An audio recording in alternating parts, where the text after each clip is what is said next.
تفاصيل المشاجرة بين ضابط وسيدة برتبة ملازم في بغداد.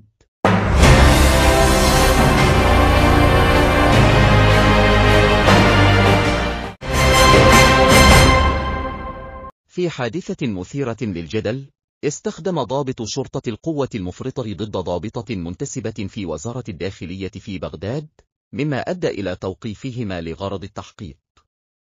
ووقع الحادث في 4:15 من عصر يوم الأحد 24 سبتمبر 2023، عندما كان دوريات للنجدة تتعامل مع حادث اصطدام بين سيارتين. وبحسب مصدر أمني، فإن الضابطة الملازمة أول جمانة عماد فاضل كانت إحدى السائقتين المتورطين في الحادث. وعندما حاولت دوريات النجدة معرفة سبب الحادث، قامت الضابطة بالتجاوز على رجال الشرطة وعلى ضابط التحقيق المقدم سيف. وبحسب المصدر، فقد تم استصحاب جميع الأطراف إلى معاونية المثنى، حيث تم تسجيل شكوى من قبل طواقم الدوريات ضد الضابطة بتهمة الاعتداء عليهم.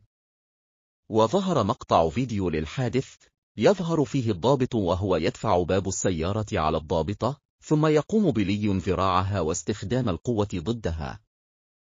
وأثارت الحادثة ردود فعل غاضبة على مواقع التواصل الاجتماعي، حيث ندد العديد من المستخدمين باستخدام الضابط للقوة المفرطة ضد الضابطة. وطالب المستخدمون بإجراء تحقيق عادل وشفاف في الحادثة، واتخاذ الإجراءات القانونية اللازمة ضد الضابط.